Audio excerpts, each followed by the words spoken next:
And a live look now at LAX. Up to 2 million people are expected to pass through the airport during the 2-week Thanksgiving holiday period. It will not look like that. That means the number of travelers at LAX would be double what we saw last year. It'd be nice if it looked like that, right? Yeah. It would also be the busiest stretch of passenger traffic since early 2020. The holiday travel period runs from today through November 30th. Busiest days expected to be tomorrow and then the Sunday after Thanksgiving. Join us live as this holiday rush begins. Heath Montgomery, a spokesperson for LAX. And we're also joined by travel expert Johnny Jett. Welcome to you both. Thank you. And Heath, we're going to start with you. What do people need to do to make sure they don't miss their flights? Well, get here early. You know, we say it every year, but this year is going to be very different than last year. You know, you said it, last year we had about 1 million people come through over the holiday period. This year we're going to be twice as busy with about 2 million people.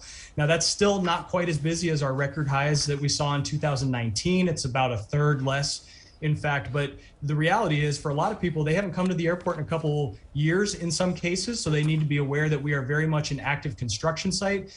We have our modernization going on, there are road detours, and traffic is building again. And probably the most important thing I can tell anybody is plan your parking ahead of time, because we have seen a significant change in the number of people parking at LAX. Even going back to 2019, more people today are parking in the central terminal area garages than they were then. And so parking and finding a spot is more challenging than ever. We do have a new service at parking.flylax.com. You can actually book your parking ahead of time. We're already seeing that fill up. So if you're going to reserve a space, do it today, do it this weekend, because you might not get a space if you wait. Okay, so Johnny, let's talk about that. It happens. People miss their flights. What then do you recommend that they do if they miss their flight, either through their own error or an issue with the airline?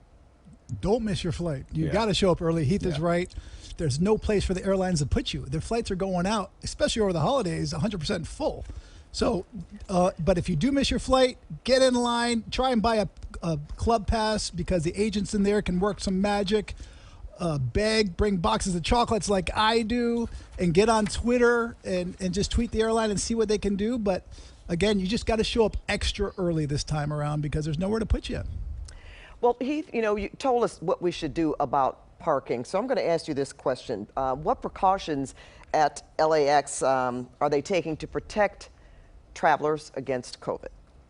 Sure. So obviously we've had a couple of years to adapt to the new reality that we find ourselves in. We've learned a lot over that time, and we've implemented a number of new technologies, some that you see, some that you don't. There's simple things like hand sanitizing stations. There's hundreds of them throughout the terminals, but then there's things behind the scenes. We have world-class HEPA filtration systems that have been installed, UV ionization. There's enhanced cleaning protocols in all of the buildings and all of our facilities.